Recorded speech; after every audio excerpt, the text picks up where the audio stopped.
Hello guys, so today we will talk about the top 5 NBA teams that improved the most after the off-season addition to their current roster. So with that said and done, let's start. Number 5 on our list is the Chicago Bulls. The Bulls finished outside of the playoff picture in the Eastern Conference last season, but that could change next season thanks to some solid off-season additions. Chicago completely revamped its point guard position by adding Alonzo Ball and Alex Caruso. Both players have flashed a lot of potential with their previous teams and both should have ample opportunity to reach their full potential in Chicago. Ball will start, but Caruso will also see plenty of minutes. The Bulls also added DeMar DeRozan, a four-time All-Star who's averaging 20.1 points per game after 12 seasons in the league. He provides the Bulls with a second go-to offensive option on the perimeter alongside Zach LaVine, and in turn, DeRozan could help to take some of the scoring burden off LaVine. The Bulls also landed a serviceable backup to Nikola Vucevic in Tony Bradley. Chicago now looks to have a well-balanced roster heading into the 2021-22 campaign. Fourth on our list is the Boston Celtics. Mediocre would be an apt way to describe Boston's 2020-2021 campaign.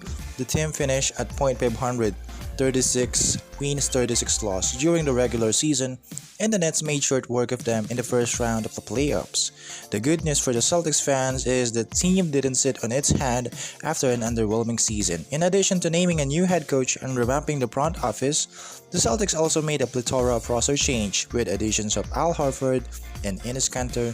Boston solidified its center spot in a big way. This was important given that this area was an issue for the team last season. These two combined with Robert Williams provide the Celtics with a nice center rotation. They also added a capable perimeter defender, Jason Richardson, and top Kemba Walker was traded away. Dennis Schroeder could prove to be an adequate and cheaper replacement. Thanks to all these changes, the Celtics should finish the upcoming campaign much better than the last season. Third on our list is the Miami Heat. After making it all the way to the NBA Finals in 2020, the Heat had an underwhelming follow-up campaign.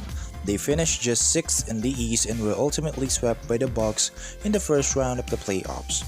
After the way the season went, it was clear that the roster needed an upgrade, and it got one.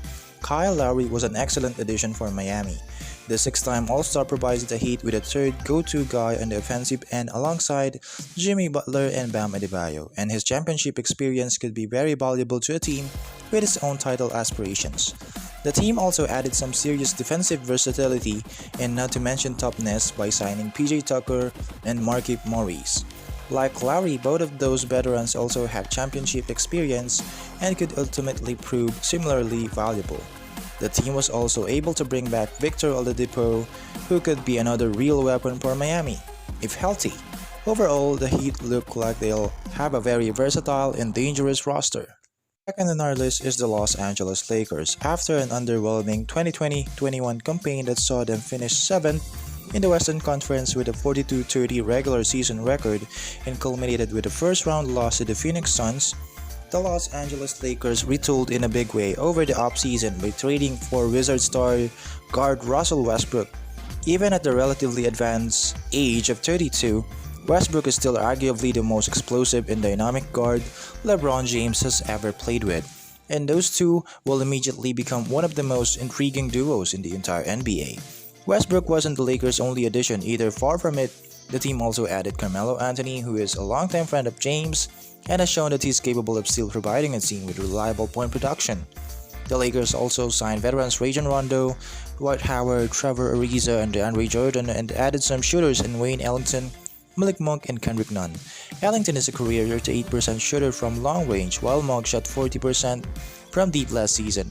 Nunn can also connect from 3-point range as he shot 36% from there over his first 2 seasons. The floor spacing that those players provide will be immensely important for LA, which was in great need of shooters.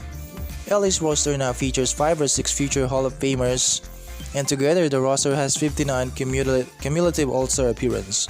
It's also the oldest roster in the NBA with an average of 32.4. Experience obviously isn't an area where the Lakers are lacking, and all of the additions they made should help them jump in standings during the 2021-22 season. One on our list is none other than Brooklyn Nets. Injury issues prevented Brooklyn from reaching its ceiling as a team last season.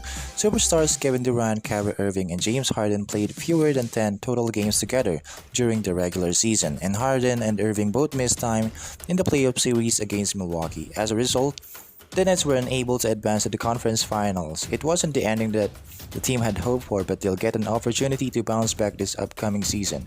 In Durant, Harden, and Irving, the Nets have the NBA's most talented trio, and the organization did an excellent job of filling in the holes around them over the offseason. Brooklyn fortified its front court, an area that needed improvement, by signing Paul Millsap and LaMarcus Aldridge. They also re-signed Blake Griffin, who showed in the postseason that he could still be extremely serviceable as a small ball center. Similarly, Millsap is still capable of two-way production for stretches at a time, and Aldridge can still serve as a legitimate offensive option from the post.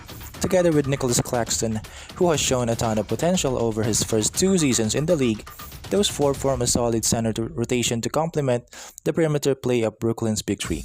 As a guard who can play both on and off the ball, Patty Mills also projects to be a great fit in Brooklyn. He provides the Nets with some added guard insurance and could potentially save a little bit of wear and tear from Harden and Irving during the regular season.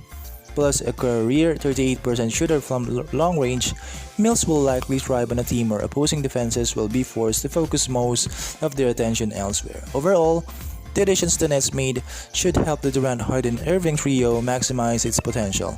Ultimately, though, the Nets will only go as far as their stars can take them, so their overall health remains paramount to Brooklyn's success. So what do you think, guys? Are we going to see an LA Lakers Brooklyn Nets NBA Finals game?